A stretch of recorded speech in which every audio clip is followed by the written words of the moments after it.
Hello everyone, study plan के official में channel में मैं सुनील आप सभी का स्वागत करता हूं। आज हम जैसा कि जनवरी 2024 में 21 तारीख को जो पेपर आपका होना है सीटेट वाला, इस पे हम बात करेंगे। और इसमें हम लोगों ने इसके पहले मैंने एक वीडियो क्रिएट करके दिया था। उसमें हम लोगों ने जो एनसीईआरटी का जो निचोड़ होता है उससे हम लोगों ने बात किया था। एज यू नो कि जो क्वेश्चंस पेपर में बनते हैं वो पैटर्न को एक फॉलो करके बनाए जाते हैं। और पैटर्न क्या होता है? एनसीईआरटी का पैटर्न होता है। तो आपको एक सभी में क्वेश्चंस, अगर मैथ्स की मैं बात करूँ, स्पेशली मैं मैथ की अगर बात कर रहा हूँ, तो मैथ्स में क्या होता है, जितने भी टॉपिक्स हैं सबका एक आपको रूट पता होगा कि इस टॉपिक से यही पैटर्न के क्वेश्चन एग्जाम में आते हैं। तो वो आपको मैं ऑलरेडी पहले से बता चुका हूँ। और मैं उसी सीरीज को फॉलो करते हुए आज एक दूसरी वीडियो के साथ आपके सामने उपस्थित हुआ हूँ। ये क्वेश्चन सबसे अभी अच्छे अच्छे क्वेश्चंस करेंगे। कोशिश करना कि जो मैं कॉन्सेप्ट बता रहा हूँ वो कॉन्सेप्ट आप समझ पाओ। अगर वो कॉन्सेप्ट समझ पाते हो तो इस क्वेश्चन बेसिक आपके एग्जाम में आप समझ के रखना कि आपके एग्जाम में 10 से 15 नंबर आपके इजीली बढ़ जाएंगे। ठीक है, सो स्टार्ट करते हैं, क्वेश्चंस की तरफ बढ़ते हैं। ये क्वेश्चन देखो, पढ़ो आप। कह रहा थी length of a diagonal of a rhombus, एक समचतुर्भुज है और इसके जो विकर्ण की लंबाइयां हैं, डायगोनल्स की लेंथ है 24 सेंटीमीटर और 35 सेंटीमीटर है। तो हमसे पूछा जा रहा है what is the side of the rhombus. तो रोम्बस मतलब समचतुर्भुज की साइड्स बताना है। तो इसको समझने के लिए पहले मैं आपको इससे कॉन्सेप्ट बताना चाहता हूँ। अगर इससे कॉन्सेप्ट में अगर मैं आता हूँ, देखो ये क्या है, आप इसको अगर देख पा रहे हैं तो ये समचतुर्भुज है, ए बी सी डी है। ठीक है, थोड़ा जल्दी करने के लिए मैंने चीज़ें यहाँ पे लिख रखी है। और एक चीज़ और समझो, अगर यहाँ पे ए डी और ए सी की जो विकर्ण अगर हमने कह दिया डी वन और डी टू अगर हम लोगों ने मान लिया, तो इसकी प्रॉपर्टी भी इस वाले पे आते हैं, इस वाले पे आते हैं। अब एक चीज़ जानो कि अगर ये दोनों विकर्ण को अगर इस तरीके से रखा जाए कि ये किसी एक पॉइंट पे इंटरसेक्ट कर रहे हैं, प्रतिच्छेद कर रहे हैं, तो मान लो ये पॉइंट ओ है। तो वो जिस बिंदु पे प्रतिच्छेद करेगा तो इसमें प्रॉपर्टी क्या है कि दो बराबर भागों में इस विकर्ण को, इस डायगोनल को दो बराबर भागों में डिवाइड कर देगा। ठीक है ना। तो ये D one by D two हो जाए, ये वाला ए ओ के पार्ट की बात करो, अगर ये वाला पार्ट की बात करोगे तो डी वन बाई टू, ये डी ओ सी की बात करूँ तो ये भी डी वन बाई टू हो जाएगा। ठीक है, और इसी तरीके से डी टू बाई टू और डी टू बाई टू हो जाएगा बी और ओ डी की वैल्यू, है ना। तो इसमें एग्जाम में आपसे पूछा क्या जाता है कि what is the side of the समचतुर्भुज। समचतुर्भुज की साइड निकालना है। तो ये डी वन बाई टू का whole square plus D two by two का whole square in square root में। तो ये साइड फाइंड आउट करने का तरीका है। और एक सबसे वेरी वेरी इंपॉर्टेंट जो फार्मूला है जिससे क्वेश्चन एग्जाम में बहुत ज़्यादा बनते हैं, ये वाला और ये दोनों फार्मूला इंपॉर्टेंट है, दोनों में क्वेश्चन आया हुआ है।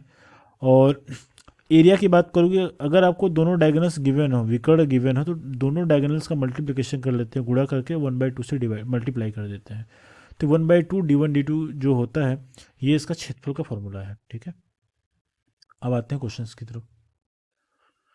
ठीक है, अब देखो, डायगोनल D1 दिया है, D1/24 दिया है, और D2 गिवन है क्वेश्चन में 70 दिया हुआ है। आपको मैंने ऑलरेडी बता दिया, साइड बताने के लिए फॉर्मूला जो होता है कि अंडर रूट D1/2 का होल स्क्वायर प्लस D2/2 का होल स्क्वायर। वैल्यू रखो, D1 का अगर हाफ करोगे तो क्या हो जाएगा, 24 का अगर हाफ करोगे तो 12 हो जाएगा, 12 का स्क्वायर। और 70 का हाफ करोगे तो 35 हो जाएगा, 35 का स्क्वायर करोगे। 12 का जब स्क्वायर करोगे तो ये 144 हो जाएगा। और 13 का जब स्क्वायर करोगे तो 5 5 25 लास्ट में रखोगे। और 3 में अगर एक बढ़ाओगे 4 हो जाएगा, 4 3 के 12 हो जाएगा, तो ये 1225 हो जाएगा। ये वैल्यूज़ हो जाएंगी। इसको अगर आपस में ऐड करो तो ये वैल्यू आ जाएगी। और 1225 में अगर 144 अगर ऐड करोगे 549 हो जाएगा, और 426 हो जाएगा, और 213 हो जाएगा, और 1369 हो जाएगा। ठीक है, तो 1369 ये स्क्वायर रूट आ गया। अब एक चीज़ देखो, ऑप्शन के हिसाब से अगर देखा जाए तो इसका स्क्वायर रूट किसका हो जाएगा, ये 37 का स्क्वायर रूट हो जाएगा। आप चाहो तो ऑप्शन से मैच कराना, 37 का 2 टाइम्स अगर 37 × 37 करोगे तो 1369 आएगा। आप आंसर इस तरीके से मैच कर सकते हो ऑप्शन से। ये जरूरी नहीं है कि आपको स्क्वायर रूट निकालने आता हो या फिर पता ही रहे।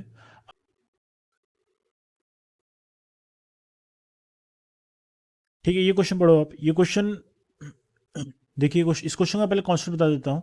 कह रहा है कि एक ट्रायंगल इस तरीके से गिवन होगा, इस तरीके से एक ट्रायंगल अगर आपको दिया गया है, और इस ट्रायंगल का जो ये बाइसेक्टर पॉइंट है, मगर सपोज किया अगर इसमें मैं बाइसेक्टर पॉइंट अगर बोल रहा हूँ, अगर ये वाला पॉइंट अगर एक एंगल बन रहा है, एक एंगल यहाँ पे बन रहा है। ठीक है, और मान लो सपोज किया ये एंगल थीटा है भाई, ये एंगल थीटा है। आपको मैं बोलूँ कि ये क्या है, मान लो ये एंगल बी था और ये सी था और ये पॉइंट ए कर दिया, तो ये मान लो ये इसका बाइसेक्टर है और ये भी इसका बाइसेक्टर है।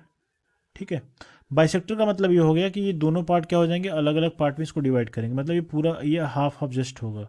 बाइसेक्ट का मतलब दो बराबर भागों में बांटता हो, तो एंगल मान लो 60 का पूरा रहा होगा तो एक साइड में 30 आएगा तो एक साइड में भी 30 आएगा। ठीक है, तो आपसे अगर मैं बोल दूं, अगर ये वैल्यू आपको दिया है, मान लो ये वैल्यू अगर थीटा दिया है मान लो इस क्वेश्चन में, इसके पहले वाले वीडियो में मैंने इसका एक भी कॉन्सेप्ट बताया था जिसमें आपको ये थीटा फाइंड आउट करना पड़ रहा था, है ना।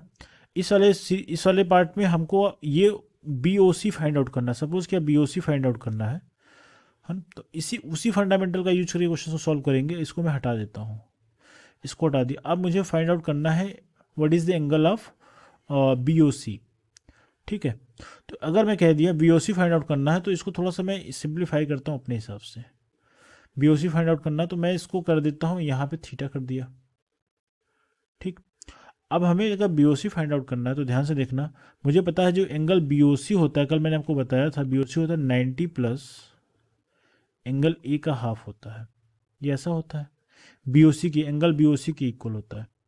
अगर इस सम विभाजित करते हैं, बाइसेक्ट करते हैं और एक पॉइंट ओ पे मिलते हैं, तो एंगल अगर B O C find out करना तो ये 90 प्लस ए बाई टू, इसके सामने का एंगल, इसके सामने का एंगल कौन सा पड़ रहा है, एंगल ये पड़ रहा है, तो उसका हाफ कर लेते हैं। इसको ऐसे भी लिख सकते हो 90 प्लस थीटा बाई टू कर सकते हो, 90 प्लस थीटा बाई टू कर सकते हो। थीटा ये वाला एंगल दिया है ऑलरेडी, तो ये angle B O C find out करने का तरीका है भाई। ठीक है, ये आपने यहाँ पे नोट कर लिया और समझ भी लिया। अब इसी का यूज करके क्वेश्चन को सॉल्व करेंगे। ये क्वेश्चन एग्जाम में एक पॉइंट ऑफ व्यू से इसलिए इंपॉर्टेंट है क्योंकि एग्जाम में 3-4 बार क्वेश्चन आ चुका है। ये इसमें कई कॉन्सेप्ट आते हैं, बाइसेक्टर वाला कॉन्सेप्ट है, ये सबसे मतलब इंटरसेक्शन वाले में सबसे बेस्ट क्वेश्चन माना जाता है। ठीक है, तो what is the measurement of A, अगर एंगल ए की वैल्यू बताना, मुझे आप बताओ, अगर एंगल ए की वैल्यू बताना है और बी पी सी, मतलब ये यहाँ पे जो बी ओ हमने सी लिखा है तो इसको बी पी सी इन्होंने बोल दिया। कुछ इस तरीके से इन्होंने बनाया होगा ट्राइंगल। ठीक है, इस तरीके से बनाया है, ये एंगल ये इंटरसेक्शन कर लो इसका, अगर इसको अगर यहाँ पे मैच कर रहा हूँ और एंगल ये यहाँ पे मैच कर लेता हूँ, ये इसको P बोल देता हूँ मैं, इसको B बोल दिया, इसको C बोल दिया, इसको A बोल दिया। इस तरीके से नॉमेनक्लेचर हुआ था, मैंने नाम यहाँ पे अलग लिखा था। अगर मैं angle B P C find out करना चाहूँ तो आप मेरे को बताओ कैसे फाइंड आउट करोगे। तो आप बोलोगे सर, बोलोगे 90 में क्या करो, एंगल ए का हाफ कर दो। एंगल ए क्या है, ये वाली वैल्यू एंगल ए है। ठीक है, तो एंगल ए का हाफ कर दोगे, इसी तरीके से लिखोगे, है ना। तो बी पी सी की वैल्यू क्वेश्चन में दे रखा है कितना, 102, तो ये वैल्यू 102 यहाँ पे पुट कर लो, और ये इधर 90 है और प्लस ए बाई टू है, बस यही करना है आपको। अब angle A by two find out करने को, मतलब 90 को अगर इस साइड में भेजोगे तो ये 90 102 में से माइनस करना पड़ेगा, तो यहाँ पे मुझे मिल जाएगा कितना, 12 मिल जाएगा। जब माइनस करोगे तो 12 मिल जाएगा, और यहाँ पे क्या है, ए बाई टू है, एंगल ए बाई टू। यहाँ पे दो क्या है, डिवाइड में है, तो यहाँ पे इस साइड में करोगे तो क्या हो जाएगा, ये मल्टीप्लिकेशन में हो जाएगा, तो एंगल ए की जो वैल्यू आएगी 2 × 12 करोगे तो ये 24 आ जाएगा।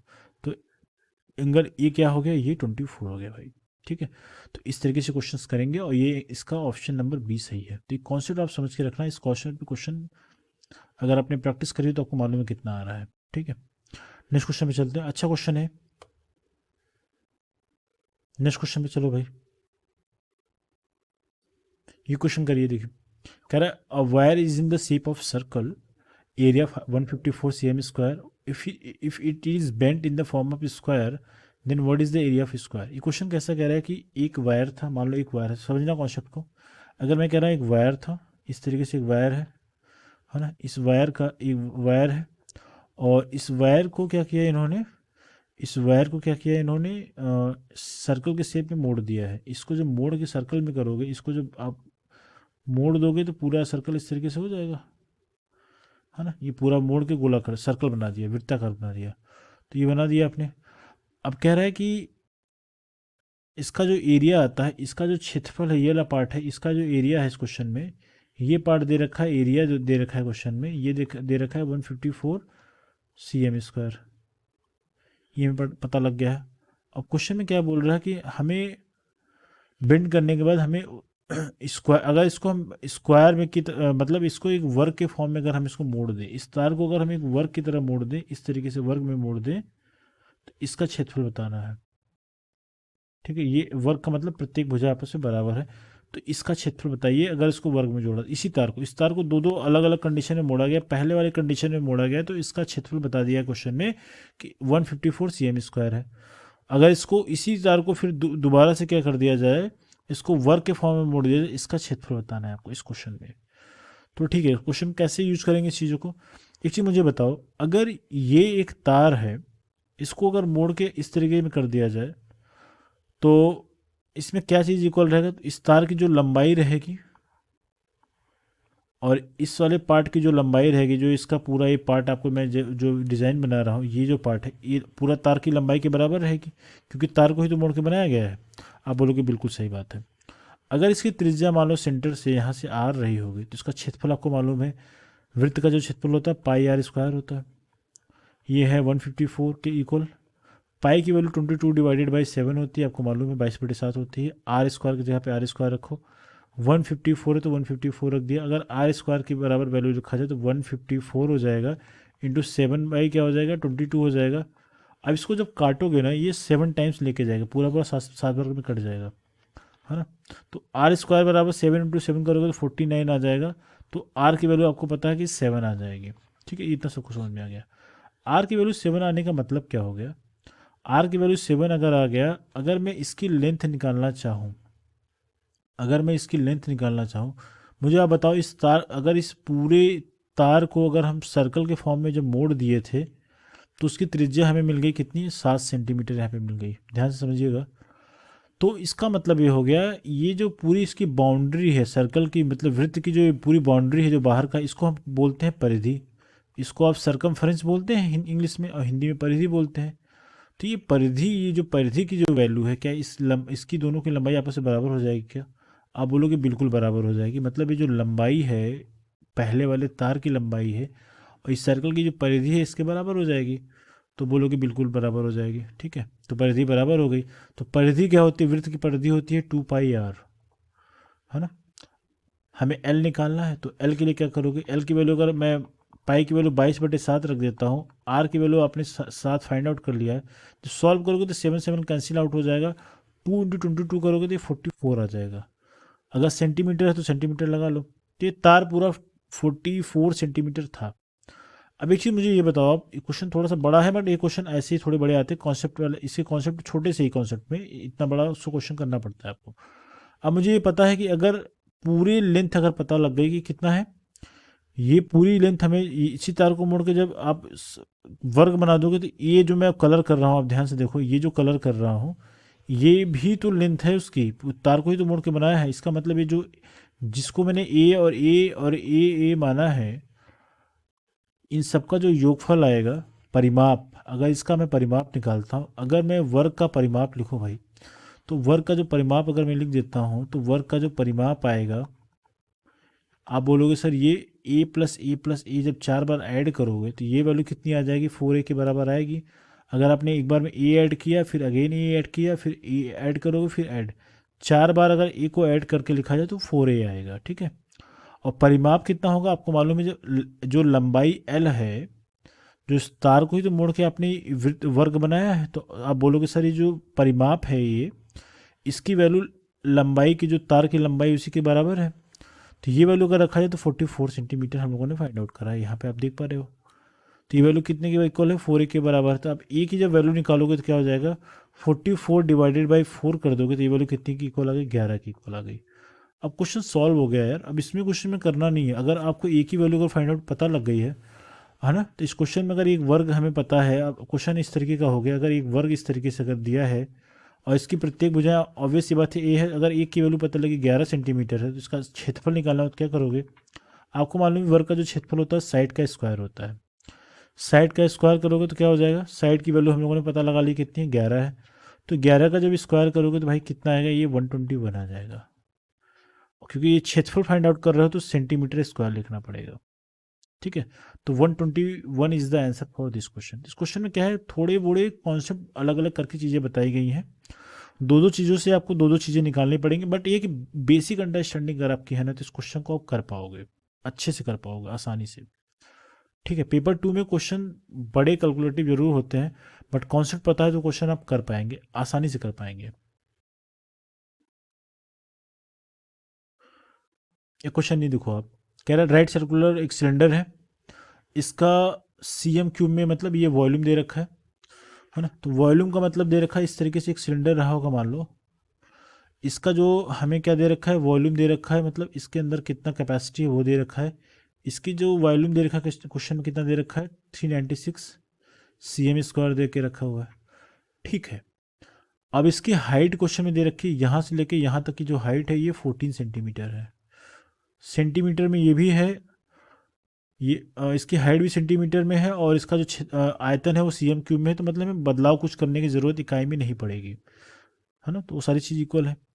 पहले आप ये बताओ कि इसका जो आयतन होता है सिलेंडर का, तो क्या होता है ये पाई आर स्क्वायर क्या होता है एच होता है, और ये 396 होता है। ये बेसिक फार्मूला क्वेश्चन है। पाई की वैल्यू हमें 22/7 लिखना यूज करना है। अगर नहीं भी कह रहा तब भी 22/7 ही यूज करना, जब तक वो 3.14 यूज करने के लिए ना बोले आपसे। ठीक है, अगर हमें यहाँ पे सब कुछ पता है, केवल आर की वैल्यू पता नहीं, पहले आर फाइंड आउट करते हैं। अगर आर स्क्वायर बराबर लिखोगे तो क्या हो जाएगा 396 डिवाइडेड बाई क्या हो जाएगा पाई इंटू एच हो जाएगा। अब 396 लिख दिया, पाई की वैल्यू 22/7 होती है तो नीचे 22 आएगा, 7 ऊपर की तरफ चला जाएगा तो ये 7 ऊपर आ जाएगा। एच की वैल्यू क्वेश्चन में दे रखी कितना 14 सेंटीमीटर, तो 14 लिख लो भाई।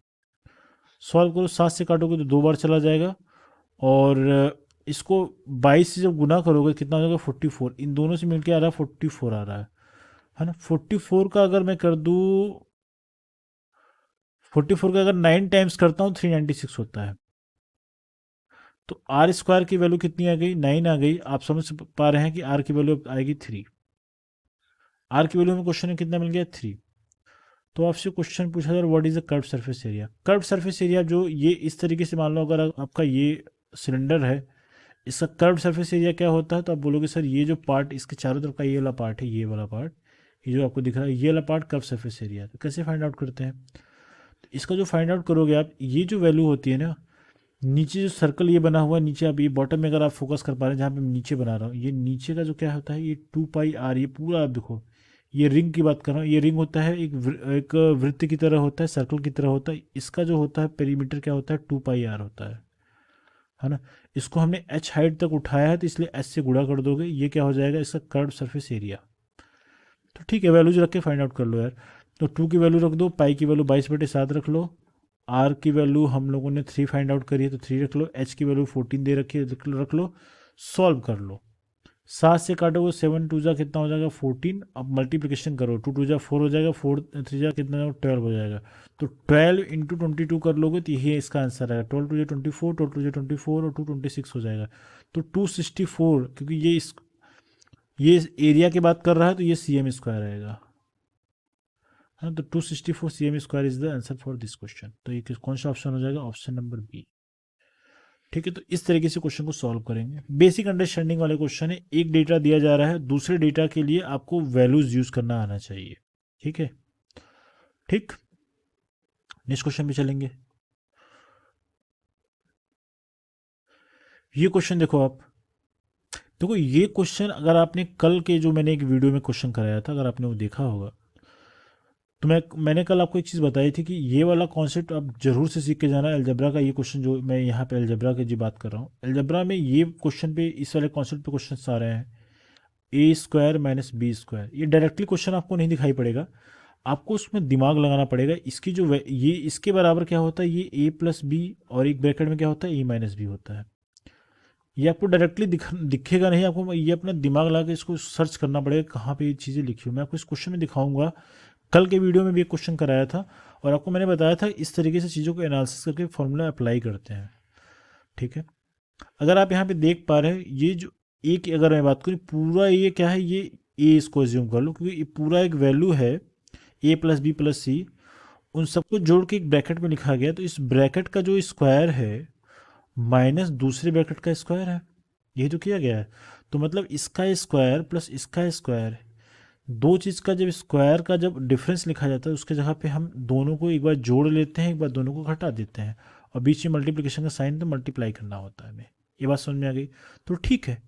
अब इसको प्लस में लिखोगे तो क्या है, पहले वाले का वैल्यू ए प्लस बी प्लस क्या कर लिया सी कर दिया। और इसको मैं ऐड करना है तो दूसरे वाले से ऐड कर दो, प्लस कर दिया ए प्लस सी माइनस डी कर दिया, ए प्लस बी कर दिया, मतलब पहले वाले में जोड़ना था तो जोड़ दिया, दूसरे वाले में घटाना तो घटा लो आप, ए प्लस बी प्लस सी कर दिया, माइनस जब करोगे भाई तो ये जो इसके अंदर जो वैल्यू दिख रही है, जो भी ये वैल्यू इसके अंदर दिख रही है, इनके सबके साइन बदल जाएंगे, प्लस वाला माइनस, माइनस वाला प्लस हो जाएगा, प्लस ये है तो माइनस ये हो जाएगा, और प्लस सी था तो माइनस सी हो जाएगा, और माइनस डी था तो प्लस डी हो जाएगा। बस इतना ही ध्यान रखना है, इस साइन में गलती नहीं करना, नहीं तो अगर गलत करोगे तो कोई ना कोई ऑप्शन आपका गलत वाला भी मैच कर जाएगा, इस चीज़ को ध्यान रखना। ठीक है, इसमें अगर आप देखो तो कुछ भी वैल्यू कट रही है तो आप बोलोगे इसमें कट तो कुछ नहीं रहा है। ठीक है, तो अब यहाँ पे देखोगे टू टाइम्स है तो टू टाइम्स ये लिख दिया, दो बार ये आया है ना, दो बार ये आया, एक यहाँ यहाँ पे एक यहाँ पे, दो बार ये आया। अब बी की बात करें तो बी एक ही बार है तो बी एक बार लिख लो आप, सी दो बार आया तो दो बार सी कर दो, माइनस डी लिखा तो माइनस डी लिख लो। ठीक है, अब यहाँ पे क्या करना है, यहाँ पे कुछ कट रहा है आप चेक कर लो, ये सी से तो ये सी कट रहा है भाई, दिख रहा है मुझे, और इस ए से ये ए कट रहा है, यहाँ पे बचेगा बी प्लस डी बच रहा है। आपसे पूछा जा रहा है फैक्टर, आप मिलान कर लो जो भी आंसर आएगा, कुछ मैच कर रहा है तो आप मिलाओ, बिल्कुल मिला लो आप। टू ए तो टू ए दिखा है इधर, टू ए प्लस बी है तो बी, माइनस बी है तो माइनस बी है तो ये होगा ही नहीं, काट दो इसको, प्लस सी प्लस, एक मिनट रुको, two plus B two plus, ठीक, तो ये वाला ऑप्शन मैच ही नहीं करा, ये नहीं मैच करा तो ये फैक्टर नहीं पकड़ेंगे।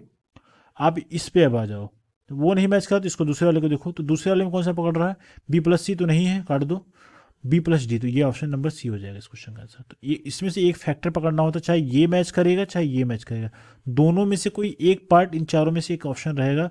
हमने पहला ऑप्शन मिलाया तो मैच नहीं करा, इसलिए मैं दूसरे ऑप्शन पे गया तो ये बी प्लस डी सी वाला ऑप्शन मैच कर गया।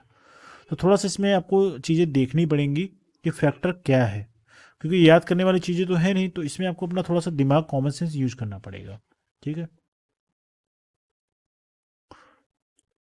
ये क्वेश्चन देखो आप, ये क्वेश्चन कह रहा है एक ट्रायंगल इस तरीके से ए बी सी दिया गया है, एक ट्रायंगल इस तरीके से गिवन है A B C, A B और इस सी लिखा हुआ है, कह रहा है इसमें एंगल, ओह सॉरी, इसको कह रहा है इसमें एंगल भी 90 डिग्री है।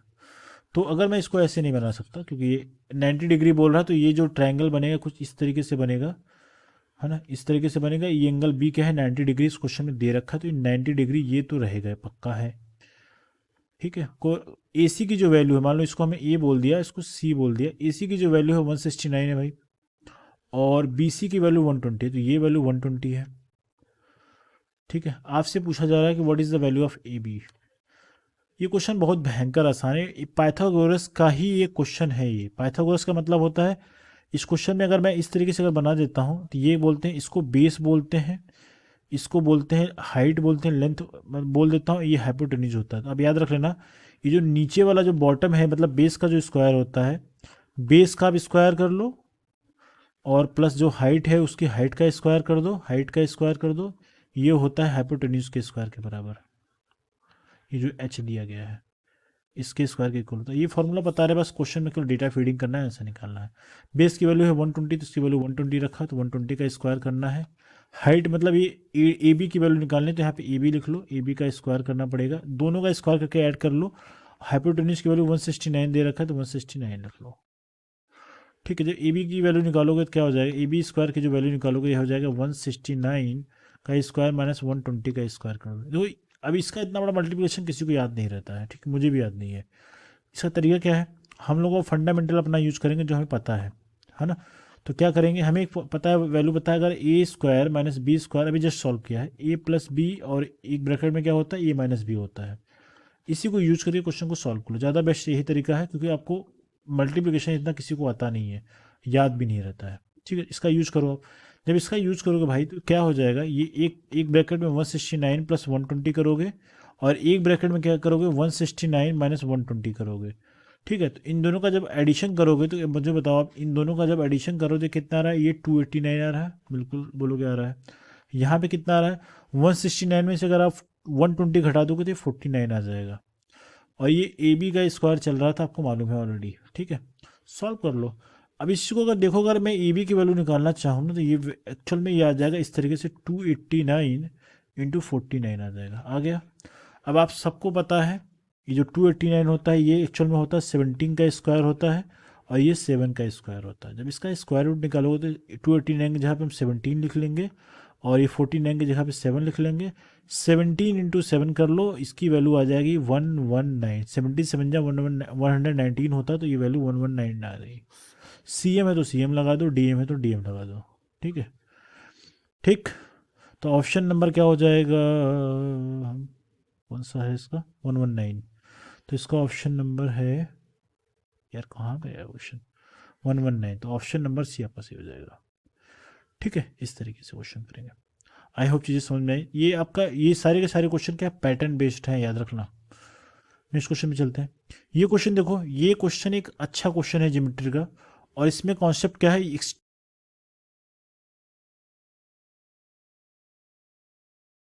ये क्वेश्चन एक्सटीरियर एंगल वेस्कोड वाले प्रॉपर्टीज पे आधारित है। ये भी क्वेश्चन काफ़ी अच्छा क्वेश्चन है। इस क्वेश्चन में आपसे जो कहा जा रहा है, पहले उसका एक डायग्राम बनाते हैं। एक ट्रायंगल ए बी सी है, इस तरीके से ए बी सी एक ट्रायंगल है, हम लोगों ने बना दिया ए बी सी करके। कह रहा है जो साइड बी सी है इसको हम लोगों ने क्या किया, डी तक इसको बढ़ाया। तो बी सी वाले लाइन को डी तक बढ़ा दिया तो यहाँ पे बढ़ गया।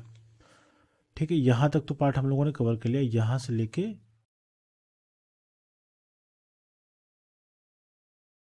ठीक है।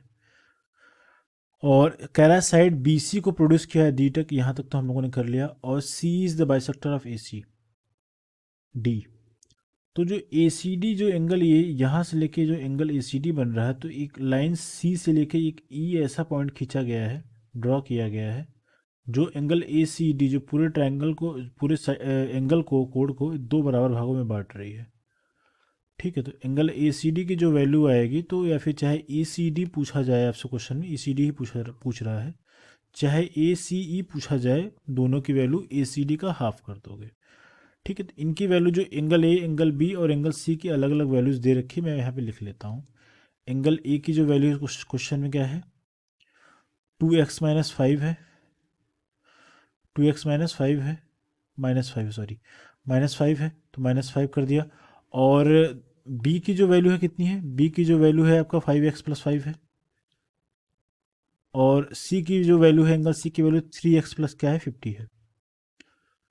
ठीक है, हमको मालूम है जो ट्रायंगल के जो तीनों एंगल का जो सम होता है 180 डिग्री के इक्वल होता है, क्योंकि ये एंगल ए और बी और ए सी जो क्या है किसी एंगल की वैल्यूज़ हैं। मतलब ये इनको अगर आपस में ऐड करा जाएगा ना, तो एंगल मान लो ये ए था, एंगल बी था और एंगल सी था, इन तीनों का जब सम करोगे तो angle A plus B angle C, इन तीनों का जो सम आएगा, इसकी जो वैल्यू होगी 180 डिग्री के इक्वल होगी, आपको मालूम है। तो इसकी जगह पे हम अगर चाहें तो 180 डिग्री लिख सकते हैं, लिख दिया।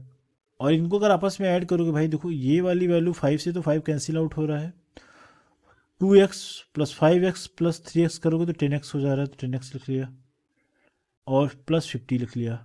अब इसको सॉल्व करोगे तो क्या हो जाएगा, तो ये 10x प्लस 50 इक्व टू क्या हो जाएगा, 180 डिग्री है तो 180 डिग्री लिख लिया। और अगर 10x से बराबर लिखा जाए तो क्या हो जाएगा, 180 माइनस अगर 50 करोगे तो ये 130 आ जाएगा, तो 130 हो जाएगा। और x 10x है तो x की वैल्यू निकालोगे तो 10 यहाँ पे डिवाइड हो जाएगा, तो ये 0 0 कैंसिल आउट हो जाएगा, तो ये x की जो वैल्यू आएगी ये 13 आ जाएगी। हम लोगों ने जो पहलू वैल्यूज इनिशियल स्टेज में फाइंड आउट करनी थी, हम लोगों ने फाइंड आउट कर लिया। अब इस क्वेश्चन में हमें पहले सॉल्व करने से पहले आपको कॉन्सेप्ट सीखना जरूरी है, क्वेश्चन को तभी सॉल्व कर पाओगे। ये तो इनिशियल स्टेज में हम लोगों ने एक्स की वैल्यू फाइंड आउट करना था, कर लिया। ठीक, अब पहले इसका कॉन्सेप्ट सीखते हैं, क्या है इसका कॉन्सेप्ट इस क्वेश्चन का। इस क्वेश्चन कॉन्सेप्ट क्या है, अगर मान लो इस तरीके से कोई एक ट्रायंगल है, मान लो इस तरीके से कोई ट्रायंगल है, ठीक है।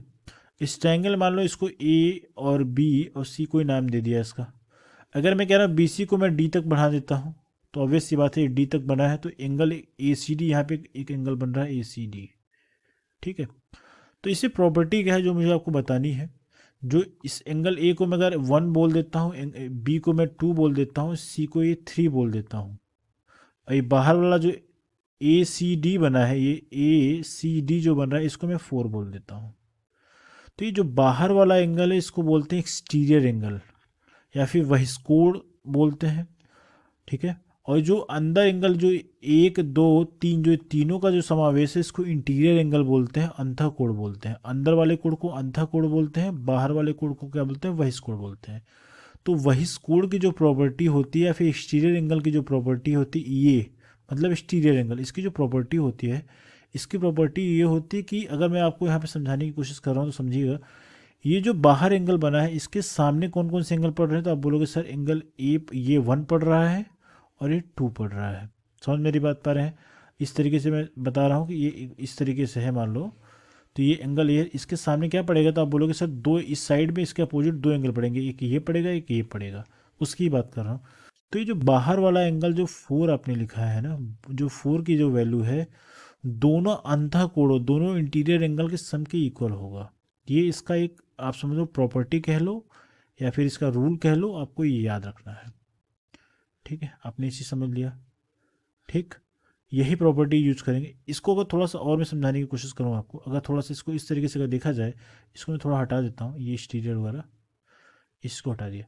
अगर मैं कह रहा हूँ इस वाले चीज़ को, अगर मैं बी ए बी को अगर मैं यहाँ तक बढ़ा के ई तक लेके जाता हूँ, ई तक लेके आया, तो एक अब यहाँ पे एंगल बन रहा है। तो मुझे बताइए कि इसके लिए अगर लिखना होगा, मैं इसको 6 बोल देता हूँ। 6 की जो एंगल 6 की जो वैल्यू लिखी जाएगी वो किसके इक्वल हो जाएगी, तो इसके सामने क्या पड़ेगा, इसके सामने दो ही एंगल बन रहे हैं, एक एंगल 1 और एंगल 3 बन रहा है। तो ये एंगल 1 प्लस एंगल 3 के सम के इक्वल होगा। बात समझ पा रहे हैं? मतलब आपको जितना ही कॉन्सेप्ट क्लियरिटी करा सकता हूँ मैं आपको कराने की कोशिश कर रहा हूँ। पेपर में क्वेश्चन अगर आए तो कैसा भी क्वेश्चन घुमा दे आप कर पाओगे। ठीक है, तो यही प्रॉपर्टी यूज़ करना, क्वेश्चन सॉल्व हो जाएगा। ठीक है, अगर यहाँ पे एक्स की वैल्यू हम लोगों ने फाइंड आउट कर रखी है और क्वेश्चन को जैसा दिया है वैसे उसके अकॉर्डिंग सेट कर लेते हैं। ए की वैल्यू कितनी है, 2x-5 है, तो 2x-5 कर दिया। और हमें चाहिए, हमें C E D E C D की वैल्यू चाहिए, तो हमें ये वाला एंगल चाहिए। पहले हम A C D find out करते हैं। अगर ए सी डी अगर निकाला जाए तो थोड़ा सा पीस मुझे स्ट्राइक चाहिए होगा। ठीक है, अगर मैं यहाँ पे अगर ए सी डी अगर लिखना चाहूँ तो ए सी डी जो होगा angle A E C D sorry angle E C D अगर लिखा जाए तो आप समझ पाएंगे दोनों इंटीरियर एंगल जो उसको सामने पड़ रहे हैं उसके सम इनका सम हो जाएगा। तो ये 2x-5 है और ये दूसरा क्या है 3x 5x+5 है। क्या है 3x सॉरी 3 या 2 है, 2x-5 2x-5 और ये 5x+5 है। दोनों एंगल को ऐड कर दिया। ये भले से आपको अलजेब्राइक टर्म में दिख रहे हैं, अभी सॉल्व होने के बाद चीज़ें आपको एक वैल्यू में दिखेगा, क्योंकि आंसर जो दिया है आप यहाँ पे देखोगे सबकी एक वैल्यू है यहाँ पे, है ना। तो सॉल्व करते हैं पहले इसको। एक्स की वैल्यू ऑलरेडी हम लोगों ने पता लगा ली है, 13 है। तो सॉल्व करो पहले। अगर आप इसको सॉल्व करोगे तो ये 5 कैंसिल आउट नज़र आ रहा है, और 5 और 2 ऐड करोगे तो क्या हो जाएगा 7x आ गया। जो एंगल ई सी डी की वैल्यू आ रही है 7x आ गई। एक्स से घबराइए मत, क्योंकि एक्स की वैल्यू हम लोगों ने फाइंड आउट कर रखा है। एक्स की वैल्यू 13 है तो 13 लिख दो, और 13 का अगर 2 टाइम्स करोगे 30 से मुझे 91 होता है, तो 91 डिग्री इसका क्या हो गया, एंगल ई सी डी की वैल्यू आ गई, है ना। तो इस वाले जो बाहर जो एंगल ये बन रहा था इसकी वैल्यू 91 डिग्री आ गई, 91 डिग्री पूरे की। अगर मैंने आपसे बोला था कि यहाँ से लेके एक लाइन मैंने और ड्रॉ करी है तो हमें इस वाले एंगल की वैल्यू बतानी है, तो आप बोलोगे जस्ट इसका हाफ कर दो। 91 का हाफ करोगे तो ये वैल्यू जब निकालोगे तो 91 का हाफ करोगे, 91 का हाफ करोगे तो ये 45 होता है। 45 का दुगना करते हो तो 90 आता है। तो 45 से थोड़ा सा ज़्यादा जो भी आंसर है मैच करा लो। कि 45 से ज़्यादा कौन सा है भाई, ये ही है। 45 से ज़्यादा थोड़ा यही है। बाकी सब 45 से ये एग्जैक्ट 45 है तो 45 नहीं होगा, तो ये ऑप्शन कैंसिल आउट हो जाएगा। ये 44 है कैंसिल आउट, ये 44 है तो इसको पूछना ही नहीं सब खत्म। तो ये ऑप्शन नंबर 20 का सही हो जाएगा। ठीक है, नेक्स्ट क्वेश्चन देखते हैं।